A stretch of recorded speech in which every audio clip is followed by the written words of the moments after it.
इंदिरा गांधी ने मंडल आयोग की रिपोर्ट इसके क्रियान्वयन में देरी की। हमको पता है कि 1990 में मंडल आयोग का एक बहुत बड़ा आंदोलन और देश में खड़ा हुआ था। राजीव गांधी ने सितंबर 1990 में संसद में सबसे लंबा जो भाषण दिया, उस भाषण में उन्होंने यहां तक कहा कि अनुसूचित जाति के आरक्षण को मूर्खों को प्रोत्साहित करने वाला ये कहा।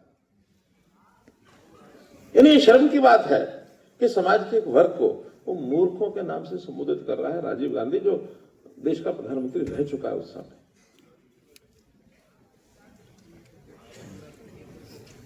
राष्ट्रपति शासन की बात, धारा 356 का दुरुपयोग कांग्रेस ने जो किया और देश में 88 बार राष्ट्रपति शासन लगाया, 88 बार। और एक ही दिन में 1980 में जिस दिन जनता सरकार हट गई, इंदिरा गांधी दोबारा से कांग्रेस में 80 में आ गई, तो उनको कोई अधिकार नहीं कि राज्य सरकारों के प्रति कुछ छेड़छाड़ करे।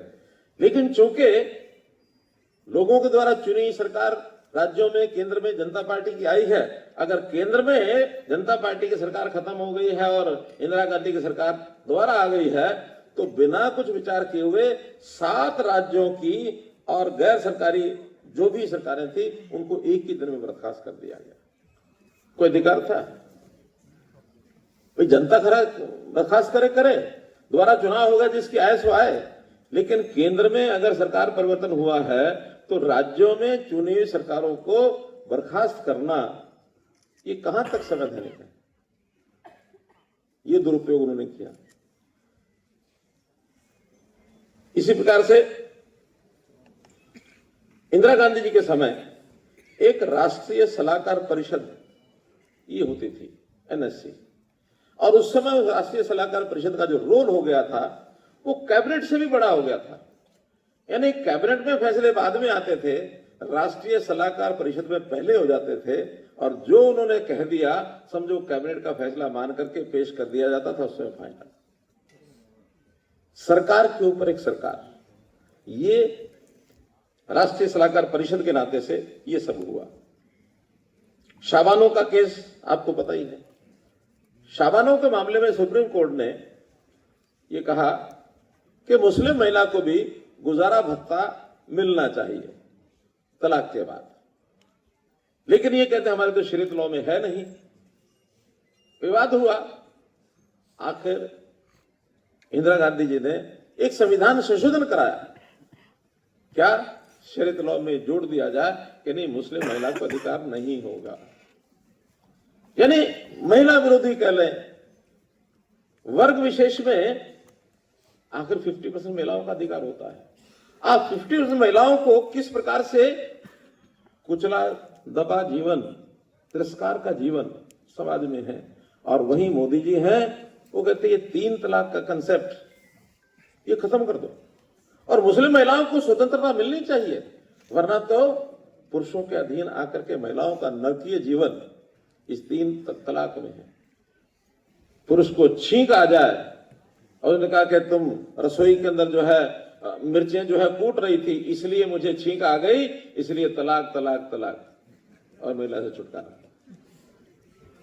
इससे अपमानित जीवन हो सकता है क्या किसी हमारी बहन बेटी का? तो कितना बड़ा अंतर है। गिनाने को बहुत सी चीजें हैं मित्रों।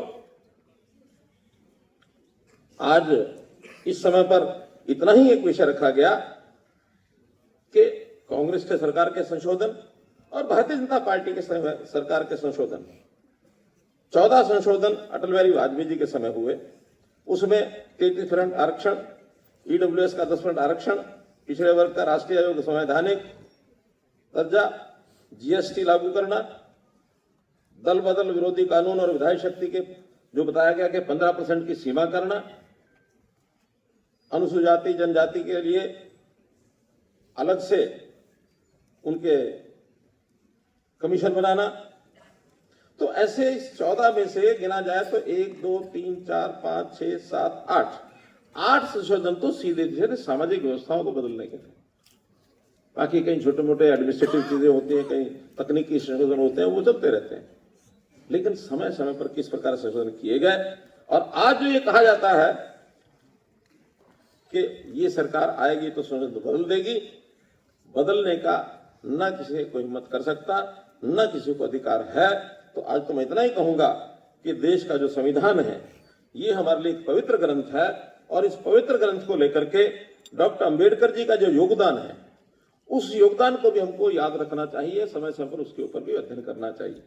हमसे जुड़े रहने के लिए हमारे YouTube चैनल को सब्सक्राइब करें और नई वीडियो की नोटिफिकेशन के लिए बेल आइकॉन को दबाएं।